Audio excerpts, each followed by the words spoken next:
So hello guys, आज हम लोग बात करने वाले हैं अबैंडन्ड सोवियत जनरेटर्स के बारे में। सो जैसा कि आप लोग सोवियत से समझ गए होंगे कि ये जो था पूरा भी हमारा आज का टॉपिक होने वाला है, ये सब सोवियत यूनियन के ऊपर होने वाला है। और इसमें मेनली हम कवर करेंगे जो ये सोवियत जनरेटर्स वगैरह बनाए थे सोवियत यूनियन ने अपने रूरल एरियाज़ में बेसिकली पावर वगैरह करने के लिए, इलेक्ट्रिसिटी की सप्लाई बढ़ाने के लिए, और अपने बीकन्स को और अपने जो लाइट हाउसेस होते थे उसको सपोर्ट करने के लिए। और इससे रिलेटेड जो इंसिडेंट्स आगे हुए, मतलब कुछ इन अबैंडन्ड जनरेटर्स की वजह से जो भी नुकसान है इन्वायरमेंट को, इस तरीके की चीज़ें हम लोग बेसिकली डिस्कस करने वाले हैं इस वीडियो के अंदर। So stay tuned and watch complete video. So Soviet union ने ये जो जनरेटर्स थे, ये जो अभी अबैंडन्ड जनरेटर्स हैं, इसका प्रोडक्शन शुरू किया था 1956 के टाइम के करीब इसको इसको बनाना वगैरह शुरू किया गया था, ताकि वो अपने रूरल एरियाज़ मतलब जो गांव वगैरह के एरियाज़ थे, जो पिछड़े इलाके थे, वहाँ पे इलेक्ट्रिसिटी की सप्लाई कर सकें। अब अगर हमें इलेक्ट्रिसिटी का उनका ग्रिड वगैरह का पूरा समझना है तो वो एक अलग टॉपिक हो जाएगा, उस पर हम ज़्यादा नहीं जाएंगे। पर जाहिर सी बात है, काफ़ी बड़ा था सोवियत यूनियन, और जो कोस्टल एरिया होते थे वहाँ तक ऐसे वायर्स के थ्रू बिजली पहुँचाना काफ़ी ज़्यादा डिफ़िकल्ट था।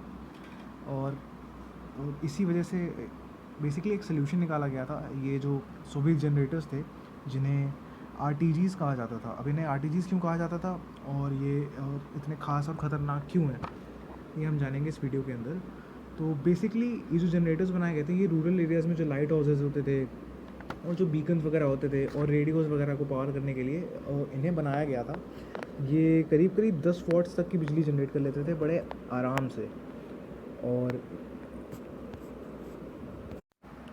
ये जो हमारे रेडियो एक्टिव जनरेटर्स थे, जिन्हें आरटीजीज़ कहा जाता था, इनका नाम था बेटा एम। और ये रेडियो एक्टिव क्यों होते थे? क्योंकि ये एक टेक्नोलॉजी होती है, जैसे बोलते हैं radio active thermo electric generator. मतलब ये बेसिकली एक टेक्नोलॉजी होती है, एक स्पेशल टाइप भी होता है जनरेटर्स का, जो कि रेडिएशन यूज़ करते हैं इलेक्ट्रिसिटी जनरेट करने के लिए। तो ये इस पे उनका पूरा का पूरा सिस्टम बेस्ड था। आपकी स्क्रीन पे बेसिक एक स्ट्रक्चर आ गया होगा कि ये आपने इमेजेस तो पहले देख ली होंगी, पर अभी ये स्ट्रक्चर आ गया होगा कि किस तरीके के होते थे। तो ब्लैक में जो आप चीज़ देख रहे हैं वो इसका पूरा फ्रेमवर्क होता था, ऊपर से ढांचा वगैरह जो भी होता था, ये वो चीज़ होती थी। फिर उसके बाद जो ब्लू है हमारा एरिया है, वो आउटर रेडिएशन प्रोटेक्शन के लिए लगाया जाता था, ताकि रेडिएशन को रेडिएशन तो निकलती थी फिर भी, पर कम से कम रेडिएशन बाहर निकल सके, इसके लिए ये जो ब्लू वाला एरिया है ये पूरा लगाया जाता था। फिर आते हैं हमारा येलो वाले एरिया पे। ये एरिया हमारा हीट को आइसोलेट, जो गर्मी वगैरह निकलती थी, जो भी अंदर सब्सटेंस होता था, वो आगे बताएंगे कि कौन सा सब्सटेंस होता है, इसको आइसोलेट करने के लिए लगाया जाता था, ताकि ये एक पर्टिकुलर एरिया के अंदर रहे और इस हीट की मदद से बड़े ही आसानी से इलेक्ट्रिसिटी जनरेट हो सके। फिर उसके बाद जो आप ये ऑरेंज एरिया देख रहे हैं, ये हमारा इनर रेडिएशन प्रोटेक्शन के लिए था, ताकि एक तरीके से देखा जाए तो सेकेंड या फिर फर्स्ट प्रोटेक्शन के लिए लगाया गया था, ताकि इसके बाहर रेडिएशन ज़्यादा लीक ना हो पाए। फिर आखिरी और जो मेन हमारी जो ये सोर्स है, जो सोर्स ऑफ हीट होती थी, वो रेड के अंदर हमारा रिफ्लेक्टेड है, जो कि कोर था इस जनरेटर का, वही हमारी हीट सोर्स है। और ये जो ये कोर होता था, ये स्टार्टिंग में उन्होंने डिसाइड किया था कि ये प्लूटोनियम का बनाएंगे, पर क्योंकि प्लूटोनियम काफ़ी हार्ड होता था, काफ़ी मुश्किल होता था इसे एक्सट्रैक्ट करना, और इसे यूज़ करना ही काफ़ी महंगा होता था, तो इसकी जगह एक चीपर सब्सटीट्यूट को यूज़ किया गया था, जैसे बोलते थे स्ट्रॉन्टियम 90। तो जो रेड हिस्सा देख रहे हैं आप, ये जो कोर है, ये स्ट्रॉन्टियम 90 का बना होता था। सो ये जो हमारे रेडियो एक्टिव जनरेटर्स होते थे, और बेटा एम, जो कि स्ट्रॉन्टियम 90 के ऊपर काम करते थे, इसकी जो लाइफ होती थी, हाफ लाइफ जिसे बोलते थे, वो 28 से 29 साल तक की होती थी। इतना ही आराम से सर्वाइव करते थे, चलते थे, पूरी फुल पोटेंशियल पे चल सकते थे। इन्हें RS-90 भी कहा जाता था। शुरू में जो जनरेटर्स थे, ये 10 वाट तक की बिजली बनाते थे, और फिर धीरे धीरे करके जैसे अपग्रेड्स हुई, और भी इन्होंने जो इम्प्रूवमेंट्स की टेक्नोलॉजी के अंदर, उसके बाद ये काफ़ी इम्प्रूव हो चुके थे, और ये ठीक ठाक बिजली बना देते थे। इतनी बिजली बना लेते थे कि ये एक आराम से किसी बल्ब को जला सकें और अपने बीकन को लाइट कर सकें, थोड़ा बहुत रेडियो वगैरह इससे यूज़ हो सकें, तो इतनी बिजली बनाने लगे थे। ये जो जनरेटर्स होते थे, ये एस्टोनिया में बनाए जाते थे। फिर सोवियत यूनियन ने उस टाइम पर करीब 1000 से ज़्यादा, अप्रॉक्स देखा जाए तो 1000 ले लेते हैं, 1000 के करीब ये जो हमारे ये जो RTGs थे, जो थर्मल पावर रेडिएशन वाले जनरेटर्स थे, ये बनाए थे, पूरे 1000 बनाए गए थे। इसमें से 8 ये जो जनरेटर्स थे, ये जॉर्जिया में भेजे गए थे। 6 अभी तक, अभी प्रेजेंट के हिसाब से दिखा रहे तो 6 के करीब आराम से मिल गए हैं, 2 अभी भी नहीं मिल पाए हैं। और सोचिए इस तरीके के हज़ार थे जो कि अलग अलग लाइक दूर दराज की जो लोकेशंस वगैरह होती थी, जो रूरल लोकेशंस होती थी, वहाँ पे लगाए जाते थे। अब कैच यहाँ पे ये है कि ये जो जनरेटर्स होते थे इनसे बहुत ज़्यादा हीट निकलती थी और रेडिएशन निकलती थी। उसके बावजूद भी इनको कोई प्रॉपर प्रोटेक्शन के साथ नहीं लगाया जाता था। बहुत हल्का सा फेंस वगैरह होता था और कई जगह पे तो फेंस भी नहीं लगाया जाता था। इतनी ज़्यादा मतलब केयरलेसनेस के साथ में सोवियत यूनियन काम करती थी अपने जनरेटर्स को लेकर के, लोगों की लाइफ रिस्क में डालती थी। एक यहाँ पे कैच ये भी है क्योंकि उस टाइम पे जो सोवियत पॉपुलेशन थी उतनी ज़्यादा थी नहीं, और मोस्टली ये जो दूर दराज के इलाके होते थे वहाँ वहीं पे यूज़ किया जाता था। पर फिर भी ना तो इन पे ज़्यादा कॉशंस वगैरह होती थी, ना वार्निंग साइंस वगैरह होते थे, और ना ही इन्हें अच्छे से केज किया जाता था, या फिर इन्हें थोड़ा सा दूर अच्छे से उसमें रखा जाता था, लेड वगैरह उसमें रखा जाता था। ऐसा कुछ भी नहीं था, खुलेआम कई जगह पे थोड़ा बहुत इन्हें प्रोटेक्शन के साथ रखा गया, पर मोस्टली ये ऐसे ही पड़े रहते थे। इसके बाद लोगों ने जो मेटल्स वगैरह चोरी करते थे वहाँ के लोग, उन्होंने कई ज़्यादा अटैक्स किए, कई मेटल्स वगैरह वो किए। इस चक्कर में कई लोगों की जानें भी चली गई, और पता नहीं कितने लोगों की जानें गई होंगी सिर्फ इन जनरेटर्स की वजह से।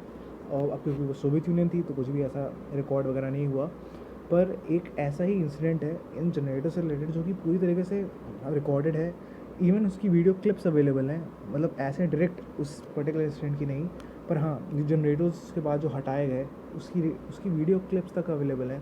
ऐसे ही एक रीसेंट, बिल्कुल रीसेंट नहीं, पर हाँ एक ऐसा ही इंसिडेंट हुआ अभी पिछले 10-20 सालों के अंदर अंदर, तो वो अभी हम उसके बारे में आगे बात करते हैं। तो बात है दिसंबर 2001 की, जॉर्जिया की ही बात है। जॉर्जिया में एक जगह है लिया, और ये लिया की ही बात है, मतलब लिया जॉर्जिया की बात है। दिसंबर 2001 में इन जनरेटर से रिलेटेड एक बहुत ही ज़्यादा मेजर एक्सीडेंट हुआ था। तो अभी उसके बारे में हम लोग बात करने वाले हैं और जानते हैं कि वो क्या एग्जैक्टली हुआ था इन जनरेटर से रिलेटेड। इन जनरेटर से की वजह से कितने लोगों की जान गई थी, क्या क्या नुकसान हुआ था, उसकी बात करते हैं। तो बात है जॉर्जिया की, करीब शाम का वक्त था। 3 जो कैंपर्स थे वो एक पहाड़ी इलाके में अपना मतलब कैंपिंग वैम्पिंग कर रहे थे। तो हुआ क्या, वो लोग अपना ना शाम के कैंपिंग के लिए जो वुड्स वगैरह होते हैं, लकड़ियाँ इकट्ठा कर रहे थे ताकि वो आराम से आग वगैरह जला करके अपनी रात वगैरह बिता सकें वहाँ पे, क्योंकि वो कैंपिंग कर रहे थे। तो वो अपना तीनों लोग लकड़ियाँ ढूंढ रहे थे। उनमें से एक आदमी जो था, 3 लोगों में से, वो लकड़ियाँ ढूंढते ढूंढते उसने एक अजीब चीज़ नोटिस करी कि एक पत्थर के किनारे 2 मेटल के कुछ स्ट्रेंज ऑब्जेक्ट्स पड़े हुए हैं। और स्ट्रेंज बात ये थी कि उनके आसपास बिल्कुल भी बर्फ़ नहीं जम रखी थी, और उल्टा उनमें से स्टीम निकल रही थी। तो वो ये देख कर काफ़ी ज़्यादा सरप्राइज़ हुआ। वो उन 2 मेटल ऑब्जेक्ट्स के पास गया। उसने जैसे ही उसे छूने की कोशिश करी तो उसने देखा कि काफ़ी ज़्यादा गर्म है, और उसका हाथ लगभग लगभग जल गया उसे छूने के बाद में। अब उसने सोचा कि ये काफ़ी अच्छा सोर्स है हीट का इतनी ठंड में, तो इसे ले चलते हैं कैंप में और अपना वहाँ पे रात बिताएंगे। इसकी गर्मी की वजह से थोड़ा आराम भी मिलेगा। तो उसने कुछ रस्सी वगैरह की मदद से, या फिर जो भी उसने अपना वो किया, और चेन वगैरह की मदद से उसको बांध करके उसको वो घसीटते हुए अपने कैंप वगैरह की तरफ ले गया, जहाँ पे उन्होंने 3 दोस्तों ने अपना आग वगैरह जलाई हुई थी। और उन्होंने डिसाइड किया कि जो ये ले करके आया है वो इसके सबसे करीब में सोएगा रात के टाइम पे। तो ये जो भी इनका डिसाइड हुआ, इन्होंने खाना अपना खाया, रात में वोडका वगैरह पी, जैसा सोवियत यूनियन जैसा मतलब होता है इस तरीके की कंट्रीज़ वगैरह में, और ये लोग सो गए। सुबह के टाइम तक जो ये 3 लोग थे, इनकी इनकी कंडीशन काफ़ी ज़्यादा सीरियस हो रखी थी। इनके लाइक उनको उल्टियाँ वगैरह आना शुरू हो चुकी थी, नौजिया हो गया था, मतलब काफ़ी ज़्यादा इनको डिजीनेस वगैरह फील हो रही थी, और काफ़ी बुरा इनका हाल रखा था। उसके बाद इन 3 दोस्तों ने डिसाइड किया कि ये जो ऑब्जेक्ट है बेसिकली हमारा जो जनरेटर है, और इसका जो कोर था मेनली, अब जनरेटर बचा ही नहीं था क्योंकि ये जनरेटर वैंडलाइज तोड़ दिया गया था, मेटल चोरी कर लिया गया था। और मेन जो कोर था जिससे काफ़ी ज़्यादा रेडिएशन निकल रहा था, जिसकी वजह से हीट हो रही थी ऑफकोर्स, उसको ये लोग उठा करके बैग में रखने की कोशिश कर रहे थे ताकि इसे ले जा सकें। इन्हें ये नहीं पता था कि जो इनको अभी गर्मी में आराम पहुंचा रहा है, इतनी सर्दी में इनको गर्मी दे रहा है, वो इनकी जान ले सकता है। इनको कोई आइडिया नहीं था कि क्या चीज़ है। अब इन्होंने किया क्या, वो जो जनरेटर था उसको वहीं छोड़ दिया, क्योंकि जाहिर सी बात है इतना गर्म था, इतना ज़्यादा भारी था इतना छोटा होने के बाद, और 2 जनरेटर्स थे। तो जनरेटर के बेसिक कोर थे, उनको उन लोगों ने वहीं छोड़ दिया क्योंकि ये ले तो जा नहीं सकते थे। अब ये लोग अपने घर पहुँचे। एक हफ्ते के बाद इनके अंदर काफ़ी भयानक सिम्टम्स दिखने लगे। फिर उसके बाद ये जो 3 हमारे भाई थे, अब इनको हॉस्पिटल में एडमिट किया गया, जिसके बाद इनकी जो पूरी पीठ थी उस पर रेडिएशन बर्न्स हो चुके थे, और जो हमारा जो बंदा था जो लेकर के आया था, जब ये सबसे पास सोया था इसके, उसकी पीठ पूरी तरीके से लाइक गल चुकी थी, इतना इतना बुरे बर्न्स हो चुके थे।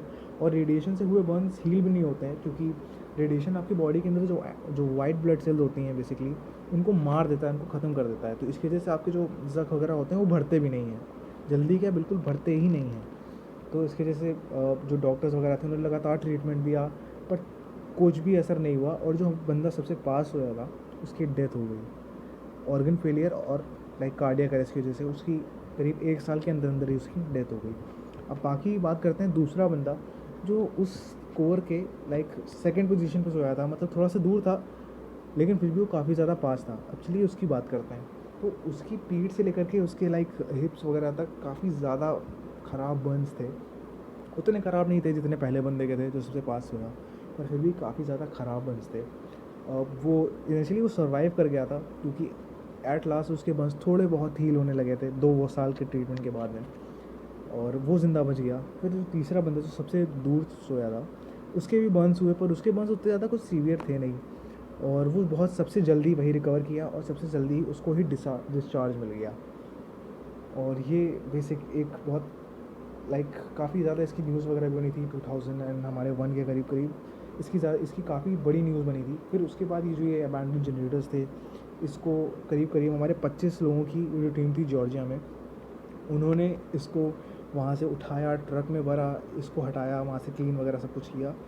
और अब सोचिए कितना ज़्यादा रेडिएशन निकल रहा होगा। ये जो 25 लोगों की टीम थी, ये बदल बदल के अपना पूरा काम कर रहे थे इन 2 छोटे से जनरेटर के कोर को हटाने के लिए, और उनको 40 सेकंड का रिस्ट्रिक्टेड टाइम दिया जाता था। मतलब वो जाते थे, जनरेटर उठाते थे, और एक सीटी बजती थी 40 सेकंड के बाद में। ये मतलब एक पीक टाइम होता था 40 सेकंड की, आप 40 सेकंड तक ही इस ये जनरेटर के कोर के पास रह सकते हो, इससे ज़्यादा आप इसके पास रह भी नहीं सकते, इतना ज़्यादा रेडिएशन इससे एमिट होता था। तो इस तरीके से करके इन्होंने पूरा ऑपरेशन चलाया और ये जनरेटर के कोर को वहाँ से खाली किया। इसकी क्लिप्स अवेलेबल है, मैं लिंक डाल दूँगा डिस्क्रिप्शन के अंदर, आप लोग चेक कर सकते हो अगर आपको इतना ही ज़्यादा लाइक एक्साइटेड है, आप मतलब आप जानने की उसमें है इच्छुक हैं, तो आप लोग देख सकते हैं इस वीडियो को। सो अब बस यहीं एंड करते हैं इस वीडियो को। और अगर आप लोग को लाइक वीडियो इन्फॉर्मेटिव लगा हो तो आप लाइक कर सकते हैं और चैनल को सब्सक्राइब कर सकते हैं।